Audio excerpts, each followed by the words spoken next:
What's happening, y'all? So I'm gonna get right into it. First, let me say good morning because it's morning time and I couldn't sleep because there was a fly that decided that it wanted to annoy the hell out of me from 6 a.m. to 8:30 a.m., which is what time it is right currently. But I think I've come to a solution for the fly. Going to go buy some vinegar, put it in a cup, and when he flies into it, he'll die. Flies and mosquitoes. Anyway, so I was awake and I went and got breakfast over there, Crap Donald's. And then I looked over there and there was a carnival.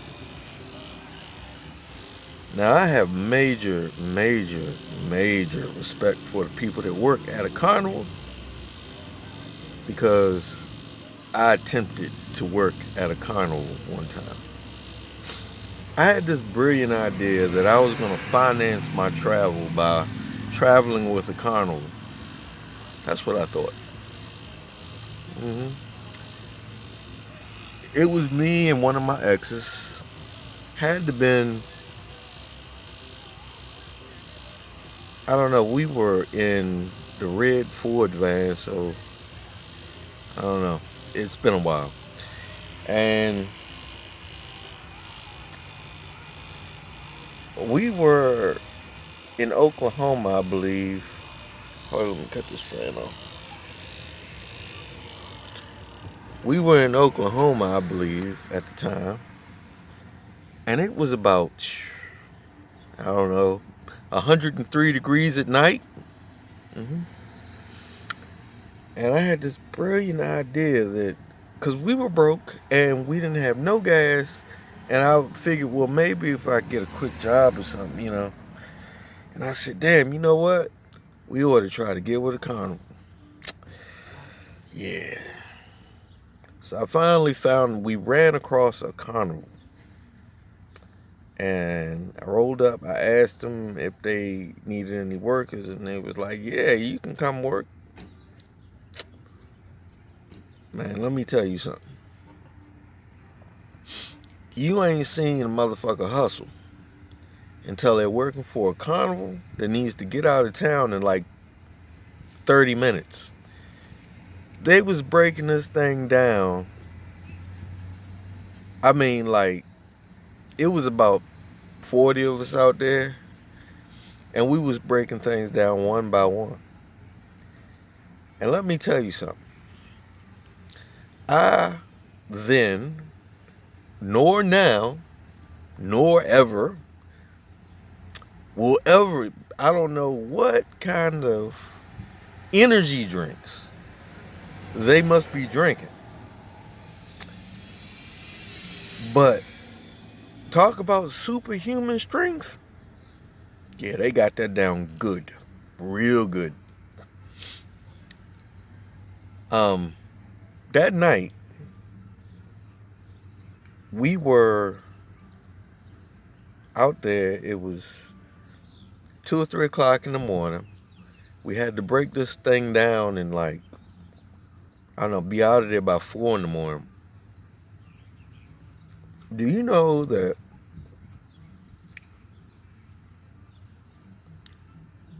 so all these things have gadgets that help them fold up in things.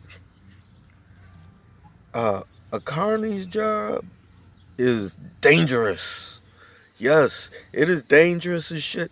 I seen a roller coaster come off the track. I seen the tilting wheel whirl thing go crazy and berserk and come apart. I've seen the little go kart by itself. I've seen some things, and those people, those superhuman beings, because they're not people. No, they're superhuman. hmm They managed to break this thing down in an hour. It was about an hour and a half. The whole carnival. Now, at this point, there was no way I could keep up. My ex had given up a long time ago, and I was just like, screw this. There was no way I could keep up. And at the time, I was in fairly good shape.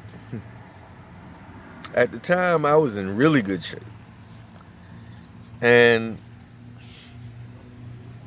I remember being hot, sweaty. I don't think I've ever been dirtier. I mean, grimy, just humidity that just sat on top of your head and farted while it was sitting there. And just heat that is just it's just it's just So shout out to all the carnies out there and your superhuman abilities. Y'all deserve every penny that you get because y'all work hard. You can talk about some hard working people. Yeah, they some hard working people. So into my experience as a carny that lasted a whole 3 hours, which I never got paid for, by the way, because they were packing up and moving that night, and the next day I saw them rolling out, and everything was hurting. Everything. There was nothing. My fingernails were hurting. My earlobes were hurting. My hair follicles were hurting. And there's nothing, nothing. Slavery, I can compare that to slavery. I would imagine that's probably how there's no way. And it, a bunch of illegals doing the work, and then there was some people that wasn't illegal. Now, I ain't got nothing against no illegals. I mean, they're going to do the work that we don't want to do, so I can't knock them for nothing. They're just looking for a better life, but short people are extremely strong. I mean, have you ever watched a carnival get broken down before? It's something you should see. It's more entertaining watching it get broken down than it is them putting it up.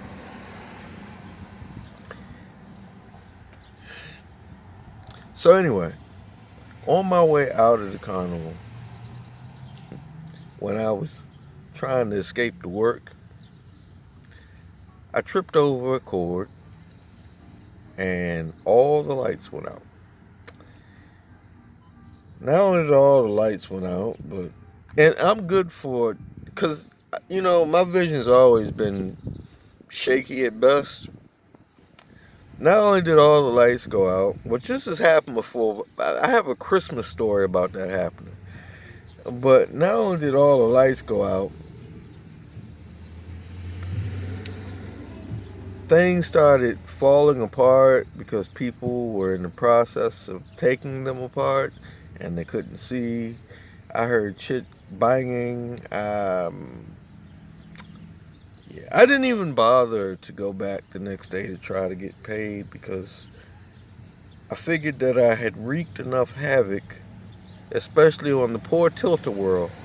The tilt-a-whirl thing? Yeah, the thing that does this thing here and just kind of swings you around. Yeah, that poor thing. It was never the same. In fact, I'm sure that after I was done trying to get out of there, it was probably in desperate need of repair. The bumper cars were falling off the truck.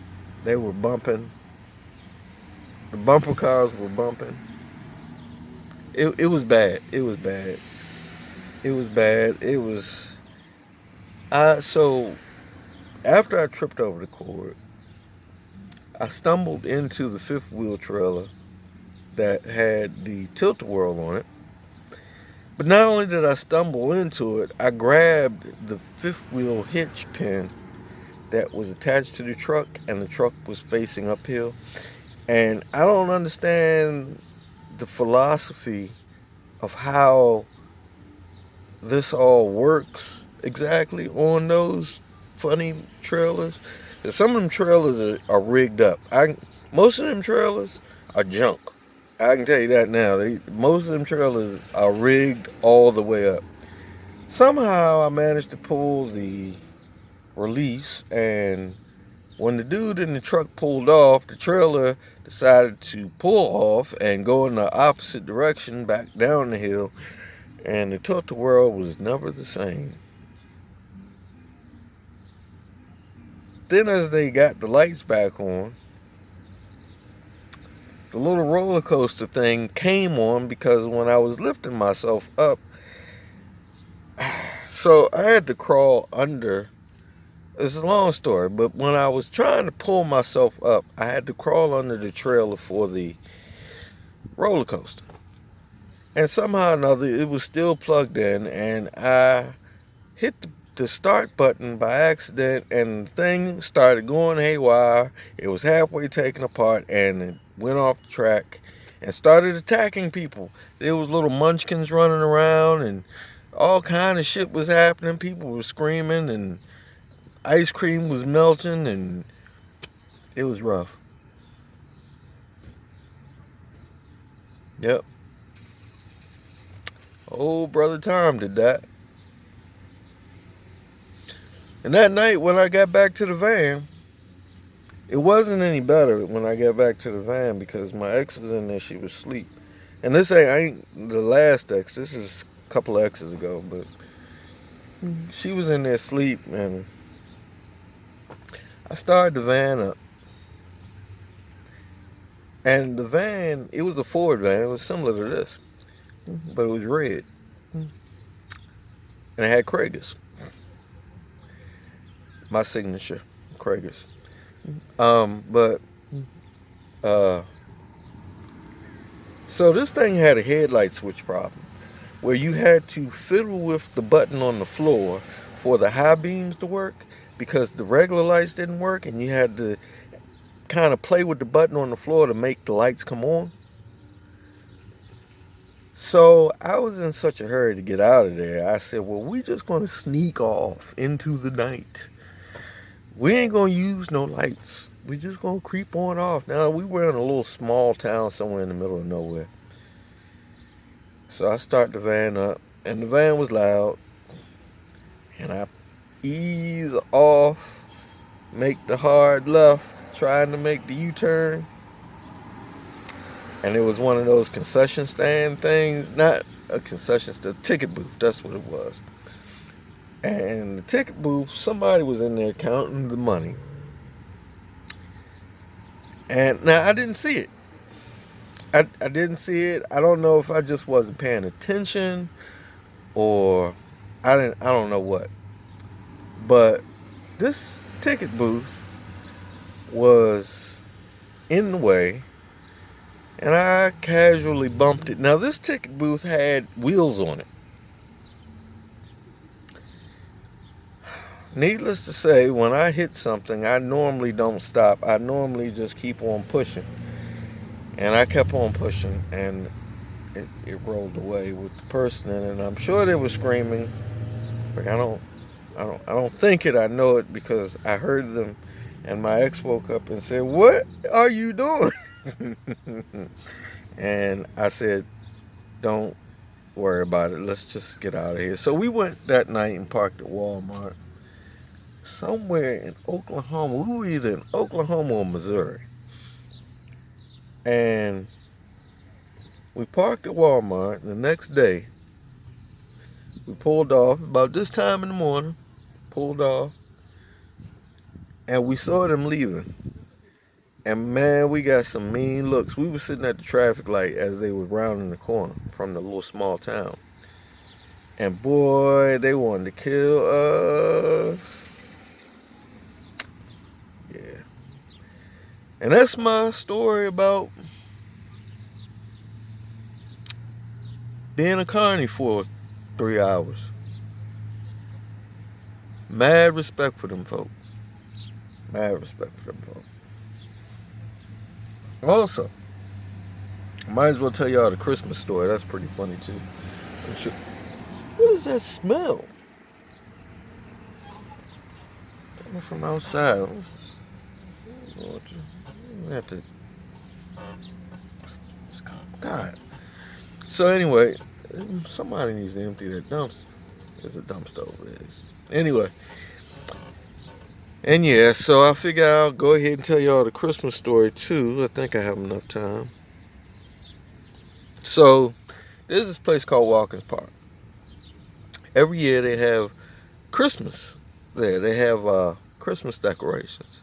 Well, one year I used to work for Postmates. And I went over there and I was delivering in the neighborhood next to Watkins Park. And I went and tripped over a cord that was crossing the street plugged into a riser. And I didn't know that the cord was plugged into the Christmas lights at the park, but when I'm just giving you the short version because I ain't got a lot of time, but when I tripped over the cord, all I heard was bam, then I saw Santa Claus fly across the sky and a reindeer fly across the sky, and I heard a kid scream from the car, said, "Mommy, Santa Claus is dead!" And that's when I knew that I must have done something that I should not have done. And I didn't know, what the plug went to. I didn't know that the cord was even there. I tripped over the damn thing. Shouldn't have been plugged up across the sidewalk. Then I wouldn't have tripped. And unplugged it. And so Santa Claus slowly started melting down. You know, he was one of them air-blown ones, you know, that you see. The air blows him up. Well, he starts deflating. And the kid, "Mommy, Santa Claus is dead!" And I don't know if a car must have hit one of the reindeers with Santa Claus in the sleigh or something. But that joker went flying. I ain't lying. It was flying across the sky. And I mean, I really jingled their bells that day. Like I said, this is the short version of that story. I tell it around Christmas every year. But I'm good for that. So anyway, if you haven't told somebody you love them today, make sure you tell them you love them. Because they might be trying to run away with the carnival and might not be that damn successful. Shout out to all the carnies out there. Bye.